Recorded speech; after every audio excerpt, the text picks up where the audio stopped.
The road to proportional representation in Switzerland. The proportional election system was one of the most pressing topics in Switzerland at the turn of the 19th and 20th centuries. Here, a 1918 postcard depicts a campaign poster in favor of the transition to a proportional electoral system. In 1918, at a time of high political instability, Switzerland made the historic decision to move to a proportional representation system at the national level, a move that gave smaller parties a chance and broke the liberal radical hegemony. Here's how it happened. The liberal ascendancy first began after the end of the Civil War in 1847 and was cemented by the emergence of contemporary Switzerland under a new constitution the following year.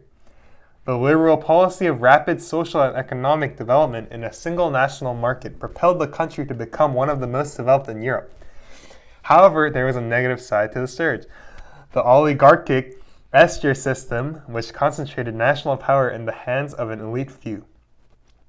By 1874, the system was already coming under pressure. Popular liberal movements emerging in the cantons led to the first revision of the new constitution, granting the people the right to challenge, by referendum, laws already passed by parliament. This deprived the Escher system of its main pillar, the ability of the industrial elite to exert unlimited influence on lawmaking at the national level. The worst of injustices was removed. However, society was also starting to become aware of the need to change the basic principle of forming the parliament, and above all its larger chamber, the House of Representatives. Seeking a fairer system.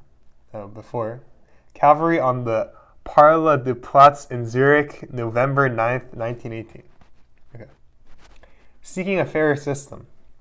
At the time, a majority system was in place, but was incapable of adequately representing the actual political landscape, a problem confirmed by the results of the 1890 parliamentary elections.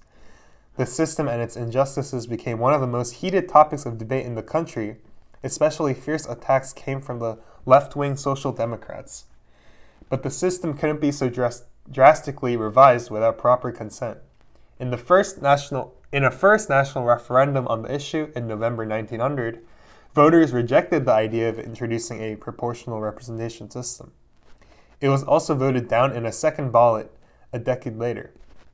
At the time, most cantons did in fact support a transition to a PR system, but an overall majority of voters could not be reached. It was only on the third attempt, on October 13, 1918, that a national majority of 66.8% of voters approved. What drove the change? War and revolution in the air. For its opponents, a PR system was a foreign pest, something that might split the parliament and eliminate traditional parties. Without a clear parliamentary majority, they claimed, the country would be engulfed in confusion and anarchy. Propors heißt Gerechtigkeit came the answer of its supporters, mostly from the left and Catholic camps. Proportional representation means justice. Naturally, the First World War changed a lot of things. Neutral Switzerland was not a party to the conflict, but its social and economic situation has worsened. Food shortages and social problems were rife in 1917 when voters went to the polls for parliamentary elections. Demand for political change was in the air. But the results of the October 1917 elections showed that the radicals had again won an absolute majority in the larger chamber of the parliament, 103 out of 189 seats. Combined with economic and social woes, this was unacceptable to the left, which now stepped up attempts to gain a say over the situation in the country. Tensions grew between right and left, posing a threat to the unity of the nation at a time of war.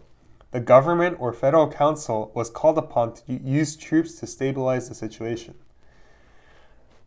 And this picture is Robert Grimm speaks in Bern in front of the federal palace. Faced with the choice between reforms that would benefit the left or repression, the government chose a crackdown to suppress leftist Bolshevik agitation. To this day, the argument continues about whether the left-wing stirrings presented a real revolutionary threat or whether the use of troops was an excessively tough measure. No matter which way you look at it, it was a time of war, and in the wake of the Bolshevik coup in Russia, tensions were running high in the country. The left responded to the crackdown by threatening a general strike. a move seen as a last resort by moderate leaders from the Social Democrats and trade unions. On October 1st, 1918, banking clerks went on strike in Zurich, supported by trade unions. For the right, the strike was more than just a worrying sign that some middle-class layers of society may potentially side with the left. An article in the Neue Zürcher Zeitung newspaper by a prominent Swiss lawyer and legal theorist, Fritz Fleiner, epitomized the fears. The bankers' strike was a dress rehearsal for making Switzerland a Bolshevik country. Direct democracy to the rescue? Against this backdrop, there was little attention focused on the People's Initiative of October 13, 1918, when 66.8% of citizens voted to amend the process of electing members to the House of Representatives by transitioning to a PR system. Nowadays, of course, the vote is widely seen as a significant landmark in 20th century Swiss history. On October 25, 1918, Fleiner called for the government to eliminate leftist propaganda in Switzerland as Bolshevik spies were planted all over the country. First among them, he claimed, was the Soviet-Russian ambassador Jan Berzin. 6 days later, Canton Zurich officially requested the government to send troops to assist. With civil disobedience expected to reach a climax on November 10th, the first anniversary of the Russian Revolution, the government took its time formulating a response. But its reticence was viewed by Swiss military authorities as a betrayal.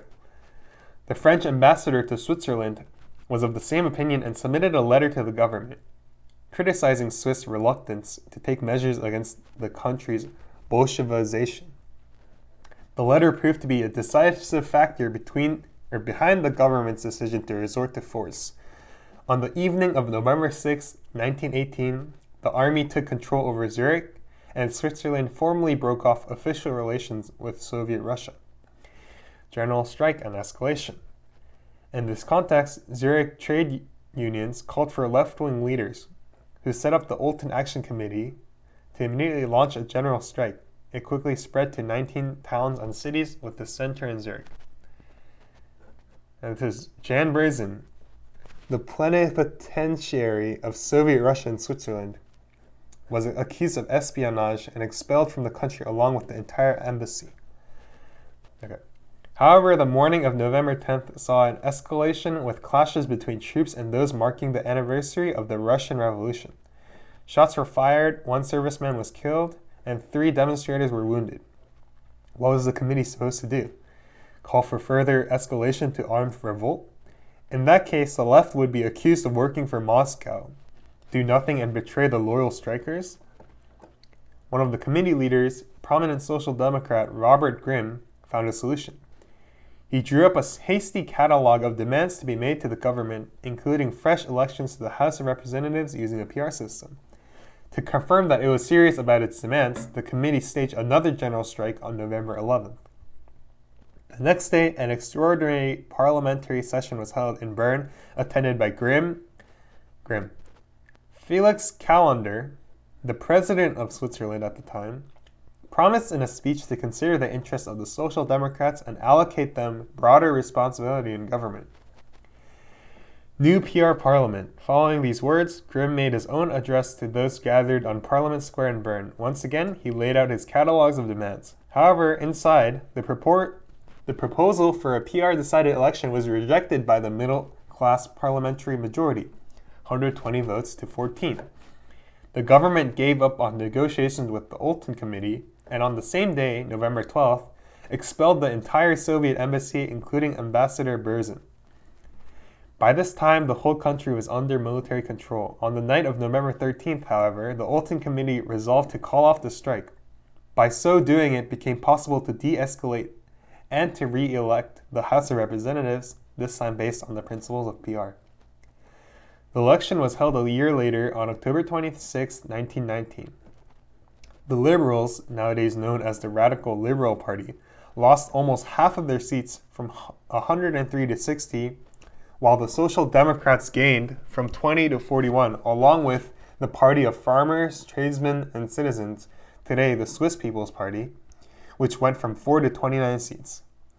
Although they did not come out as overall winners, the left-wing forces thus managed to increase their political clout significantly, paving the way towards gaining, in 1943, their first ever representative in the country's cabinet, Ernest Nobbs.